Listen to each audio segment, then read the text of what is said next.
कुंभ में स्नान करना ऋग्वेद में नहीं है, सामवेद में नहीं है, अथर्ववेद में नहीं है, 18 पुराण में नहीं है, महाभारत में नहीं है, गीता में नहीं है, रामायण में नहीं है, यहां तक के उपनिषद में भी नहीं है।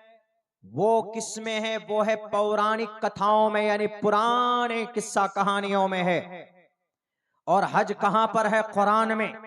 अल्लाह की वही है, अल्लाह का हुक्म है, वतिम्मुल हज्ज वल उम्रत लिल्लाह। ज़कात अल्लाह का हुक्म है, वआतुज़ ज़काह।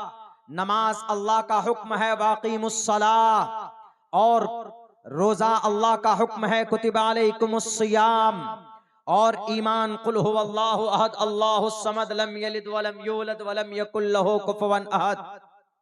ये पांचों अरकान कुरान से साबित है। और हज का ये जो कुंभ का मेला है, ये चूंकि इल्म की बात है तो इसीलिए हम ये फर्क पैदा कर रहे हैं कि अगर जिसमें नॉलेज हो वो कभी भी हज को और कुंभ के मेले को जोड़ नहीं सकता। हज अल्लाह का फरमान है, पूरी जिंदगी में, इंसान की पूरी जिंदगी में एक बार हज फर्ज होता है। एक बार, 2 3 4 5 या 70 80 90 बार फर्ज नहीं होता, एक बार हर फर्ज है। और अगर आपने नहीं किया हज फर्ज होने के बावजूद भी तो आप गुनहगार होंगे। ये शरीयत का उपदेश और शरीयत का फरमान है। और हज में जब बंदा जाता है तो क्या करता? एहराम के 2 कपड़े पहनते, उसमें जूते भी नहीं पहन सकते आप, सिर्फ चप्पल पहनकर आपको जाना होगा। सर खुला हुआ होगा, टोपी नहीं रख सकते आप, उसमें खुशबू नहीं लगा सकते। और एहराम के जो 2 कपड़े हैं वो भी उस पे सिले हुए नहीं होंगे, वो ऐसे ही होंगे, सिंपल चादर टाइप के कपड़े होते हैं। और एहराम मैदान मुज़दलिफा हो, मैदान अरफात हो, या जो भी वहां पर अरकान है हज के, वहां के लिए कोई लाइन किसी के लिए मुतय्यन नहीं।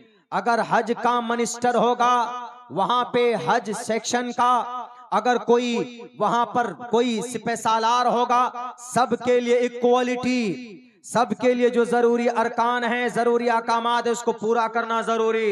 वहां ऐसा नहीं कि चलो मैदान अरफात में जा रहे हैं तो हम वीआईपी हैं तो हमारे लिए किसी बेहतर गाड़ी का नज़्म है। हम अरफात में हैं, मिना में हैं तो हमारे लिए बेहतर से बेहतर टेंट का इंतजाम किया जाएगा, नहीं। इक्वल, सब के सब बराबर। जैसे भारत के आर्टिकल नंबर 14 में है, equality before law, the equal protection of the laws within the territory of India.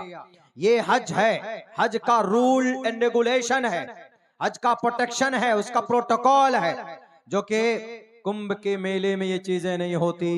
वहां तो वीआईपी के लिए अलग रास्ता होता है, अंबानी के लिए अलग से शिप का अरेंज किया जाता है। वहां तो सबके लिए अलग अलग निजाम है, अलग अलग सिस्टम है। हज में ऐसा नहीं होता। यही वजह है कि सदियों से, कई सौ साल से हज लोग करने जाते हैं। तकरीबन 16 से 18 लाख की एक बड़ी भीड़ होती है, लेकिन वहां पर जर्रा बराबर बदनजमी नहीं होती। वहां पर कोई भगदड़ नहीं, किसी की मौत भगदड़ की वजह से नहीं होती है। लेकिन यहाँ पर हुआ, 1500 लोग मरे हैं, रिकॉर्ड छुपाया जाता है। ऑफिशियली तो 80 लोग, लेकिन लोग मरे।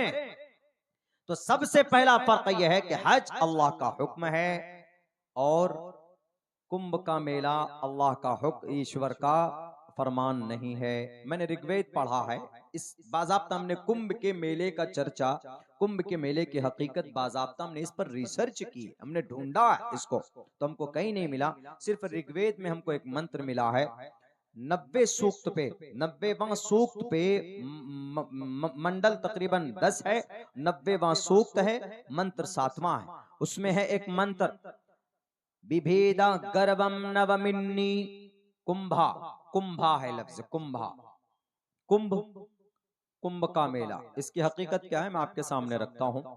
कुंभ का मेला भारत के 4 शहर में ही मनाया जा सकता है। वो 4 शहर, एक हरिद्वार है, एक इलाहाबाद है, और एक नासिक है, और एक उज्जैन। 5वें शहर में अगर आप चाहेंगे कि नहीं 5वें शहर में, भागलपुर में या यहाँ पटना में भी गंगा जमुना है, हम यहाँ पर नहा लेंगे, नहीं होगा। क्यों? वो 4 ही जगह पर वो अमृत जल का कतरा गिरा था इन चारों शहर में, चारों नदी में, इन चारों शहर में, उसी जगह पर। तो अमृत जल का कतरा जहां जहां गिरा है वहीं पर नहाने से पाप धुलते हैं, ऐसा अकीदा है हमारे सनातनी भाइयों का। वहां नहाएंगे हम। अब ये अमृत जल का क्या किस्सा है? 144 साल में, 144 साल के बाद महाकुंभ आता है। 12 साल में तकरीबन इस मेले का आयोजन होता है। इन्हीं चारों शहर में से किसी एक में होता है। तो अभी हमारे प्रयागराज में है, प्रयागराज में। तो ये चारों शहर का क्या मामला है, कहाँ जाता है? पौराणिक कथा में, ऋग्वेद में नहीं है, पौराणिक कथाओं में। ऋग्वेद में जो मंत्र है उसका तर्जमा कुछ और है। उसका तर्जमा यह है कि पानी का देवता, हिंदू धर्म में देवता अलग अलग होते हैं। मारने का देवता शिव जी हैं, परवरिश करने का देवता विष्णु है, पालने का, पैदा करने का देवता ब्रह्मा है, विष्णु ब्रह्म शिव हरार्य गुणे न सिकलो हम सदा हरे। ये अलग अलग है। मौत मारने, आत्मा निकालने, जिन्हें मलकुल मौत हम बोलते हैं, उनका है यमराज। पापिष्ठास्ते परम शांति यमरूपम भयंकरम। अच्छी रूह हो तो यमराज अच्छी तरीके से लेकर जाता है, बुरी रूह, बुरी आत्मा हो तो यमराज खतरनाक तरीके पर लेकर जाता है। सूरह नाज़ियात पढ़िएगा तो इसकी तफसील वजाहत के साथ आपको पता चल जाएगी इसकी हकीकत क्या होती। बहरकैफ हमारे हिंदू भाइयों में अलग अलग कॉन्सेप्ट होता है। तो उनमें से कॉन्सेप्ट यह है कि जितने भी जल और वायु है, पानी है, जल देवता इंद्रजीत है, इंद्रजीत का बेटा जैंत। इंद्रजीत ने इस मंत्र में यह कहा है कि नवमिन्नी विभेदा गर्मम नवमिन्नी कुंभा। पानी को पहाड़ों से कच्चे घड़े के तरह तोड़कर लोगों के लिए प्रस्तुत करने वाला इंद्रजीत देवता है। इस मंत्र में यह तर्जमा है। मेले का जिक्र नहीं है कि लफ्ज कुंभ प्रयागराज के लिए, मेले के लिए इस्तेमाल नहीं हुआ। कुंभ का मतलब कच्चा घड़ा, घड़ा या कच्चा घड़ा। कच्चे घड़े के तरह तोड़कर हिमालय पर्वत को, पहाड़ों को तोड़कर जब इंसानों को, मनुष्य को पानी की जरूरत होती है तो इंद्रजीत देवता उस कच्चे, उस पर्वतों को कच्चे घड़े के तरह तोड़कर लोगों को पानी लाकर देते हैं, बारिश के शक्ल में, अलग अलग तरीके पर। यह तर्जमा है इस मंत्र में। कुंभ के मेले का तसव्वुर नहीं। कुंभ के मेले का तसव्वुर कहां से आया है? कई सौ साल पहले जब देवता और राक्षस में लड़ाई हुई अमृत जल को लेकर। अमृत जल यानी ऐसा पानी जिसको पीने के बाद आदमी अमर हो जाता है, वह मरता नहीं है। हमारा अकीदा नहीं है, इस्लाम में ऐसा कोई कॉन्सेप्ट नहीं है। इस्लाम में यह है कि आदमी मरेगा, हर नफ्स को मरना है, हर जानदार को मरना है। कुल्लु नफ्सिन ज़ाइक़तुल मौत, all must to die, the world will be finished, everything will be destroyed। सारी चीजें खत्म होंगी, सारी चीजें फना होंगी। मंत्र में भी कहा गया है ओम पूर्णमेदः पूर्णमिदं पूर्णात् पूर्णमुदच्यते पूर्णस्य पूर्णमादाय पूर्णमेवावशिष्यते। ओम शांति, ओम शांति, ओम शांति।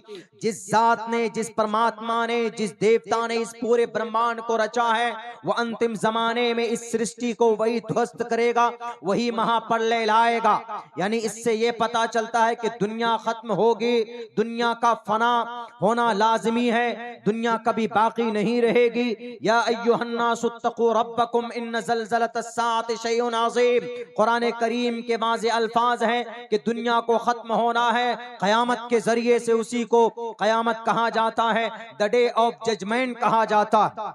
बहरकैफ तो इसके अंदर हमारा कोई अकीदा नहीं है कि आदमी कभी जिंदा रहता, कुछ पीने की वजह से मौत से आगे कोई नहीं जा सकता। तो लेकिन पौराणिक कथा में है कि जब उस अमृत जल को छीन कर लेकर जैन, इंद्रजीत का बेटा जैंत आसमान में भाग रहा था तो पीछे से देवता उनकी पीछा कर रहे थे, राक्षस भी, और दोनों इस बात पर लड़ रहे थे कि हमको अमृत जल मिल जाए तो हम पी लेंगे, तो हम कयामत तक के लिए जिंदा रहेंगे, यानी हम कभी मरेंगे नहीं, हम अमर हो जाएंगे।